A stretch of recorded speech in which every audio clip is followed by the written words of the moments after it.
Hi guys, today we are going to be reading and annotating our third STAAR practice. So this document should already be in the warm-up section of Notability. And today we are just going to look at the passage. And so we are going to be reading and annotating, and you need to be reading and annotating along with this video. So the first thing that I like to do is I like to figure out what the genre of the passage is, because it helps me figure out what I am going to annotate for. So this passage is nonfiction. So I know it's nonfiction just from skimming it for a few different reasons. One, I see specific dates. I see first and last names. And I also see subheadings, subtitles, which are some of our nonfiction text features. So I'm going to be reading, looking for our important information. So it says, on a dark May night in 1927, starlight flickered on the wings of a small plane as it sputtered on through the sky. Through the side window, the pilot could see the glow of the city of Paris. So I have two pieces of important information right now. I see that we are focused on a May night in 1927, and I also see that we are focused on the city of Paris. I'm going to go ahead and label that as our setting. He glided over villages and farms, and then the large buildings of the city were beneath him. After circling the Eiffel Tower, he began searching for the Bourget airport. At last he was descending, following the lights of the runway. As he drew closer, he could see arms waving and hear 100,000 voices cheering. Charles Lindbergh breathed a sigh of relief as his wheels touched the pavement. So, we see Charles Lindbergh is the pilot who this paragraph has been talking about. So I'm going to go ahead and label him as a pilot. After 33.5 hours in the air, he had done what no pilot had accomplished before. Lindbergh had crossed the Atlantic Ocean from New York to Paris in a single flight. So this last sentence of this paragraph explains why he is famous. So what I like to do in nonfiction passages is after a paragraph, I like to give a brief summary of what that paragraph was about. So in this paragraph, we learned that Charles Lindbergh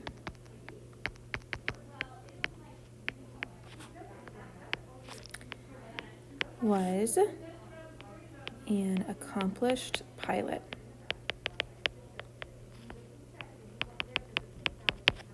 Okay, Charles Lindbergh was an accomplished pilot. And I just like to do that to help remind myself what each paragraph is about. So now I'm going to move on to our second paragraph. And the subtitle of this paragraph is Young Pilot. So that tells me that this paragraph is going to be about the young pilot. At age 25, Lindbergh had already become known as an excellent pilot, at least in St. Louis, Missouri, where he lived at the time. A veteran of barnstorming or trick flying, Lindbergh had also become the chief pilot for the airmail service between St. Louis and Chicago. So in this section, we learn that he's a veteran of trick flying. He's the chief pilot for the airmail service. So we here learn a little bit about his background.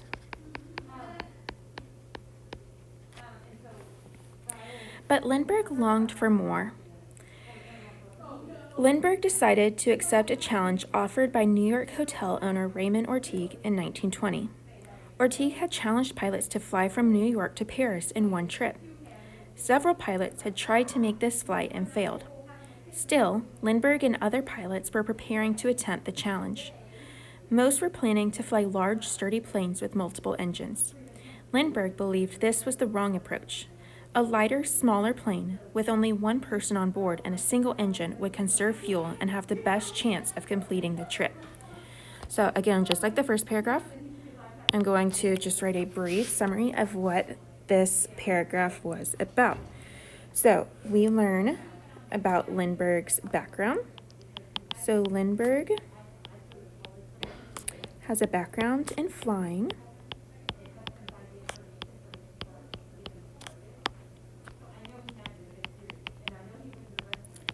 and he wanted to fly from New York to Paris.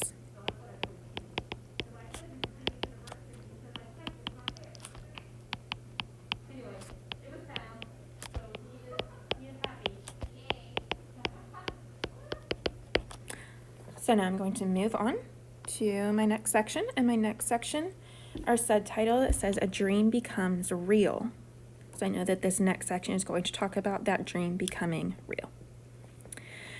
After speaking with some businessmen in St. Louis, Lindbergh convinced them to support his idea. They provided $15,000, and Lindbergh searched for a company to make his plane. Wherever he went, aircraft makers rejected his ideas. But at last, a small company agreed to build his plane.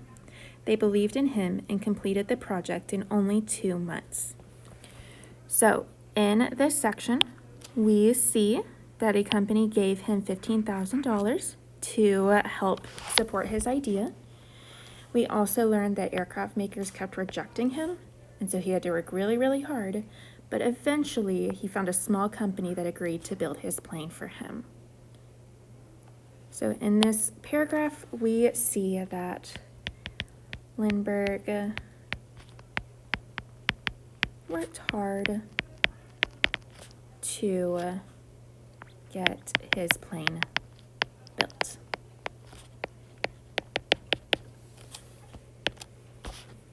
The plane, which Lindbergh named the Spirit of St. Louis, had a unique design. Instead of placing the gas tank behind the pilot's seat, as was usually done, Lindbergh had it placed in front of him. He didn't want to be caught between the tank and the engine if the plane went down. However, this meant that Lindbergh would not be able to see out the front window. He didn't mind, though. There was not much need to see ahead in normal flight, he told the designer. In order to see, Lindbergh had to bank or tilt his plane slightly. If necessary, he could use a periscope, an instrument that helped him see objects outside the plane.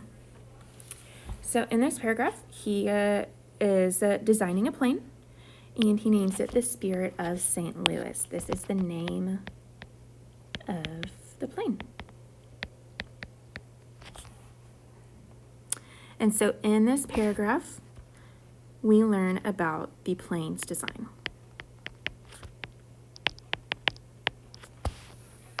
So moving on. Having the lightest plane possible was very important. Instead of using a heavy pilot seat, Lindbergh wedged a lightweight wicker chair into the plane. He packed only the items he considered essential: a raft, a knife, and a flashlight. His plane included a few tools, such as oil pressure and temperature gauges, a clock, and a compass. His efforts to rid the plane of any unnecessary weight also included trimming his flight maps and wearing specially designed lightweight boots. So, in this paragraph, we learn that he is trying to get rid of any unnecessary weight. And so that is what this paragraph is all about. It talks about how he is trying to make the plane lightweight. He makes the plane lightweight.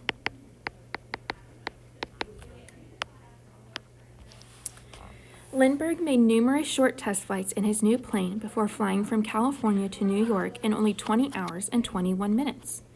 With this, he set a new transcontinental record. So that's significant. He set a record by flying from California to New York. When he reached New York City, he found several other pilots there, preparing for their flight to Paris. However, bad weather kept them from leaving. So, in this paragraph, we learn that Lindbergh set a record for his flight from California to New York.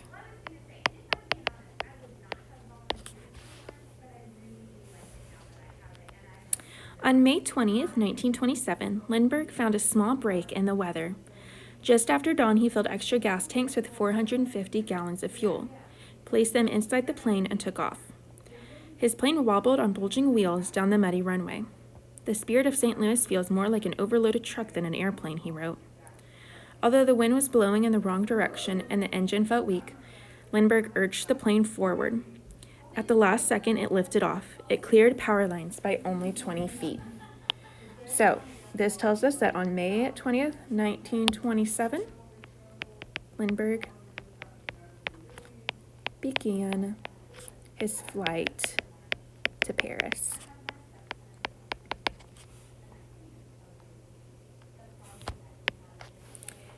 So now we are in the final section called the flight. Armed with only a few sandwiches and some water, Lindbergh was in for a 3,600-mile flight. He was already exhausted because he had not gotten any sleep the night before. He flew very low over land, ocean, and ice, navigating through fog and darkness.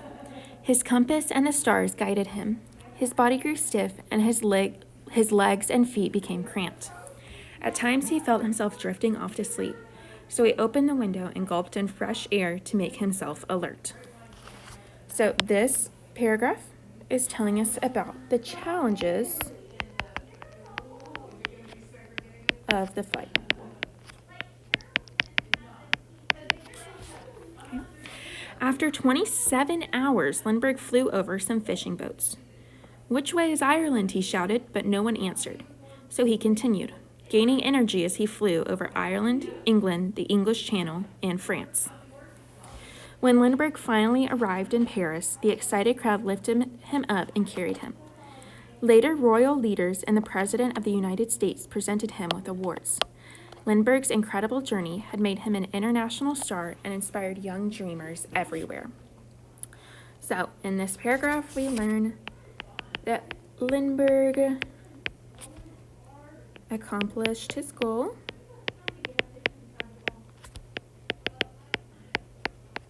of flying to Paris. So now at this point, you can close out of this passage, and tomorrow we will begin looking at the multiple choice questions together.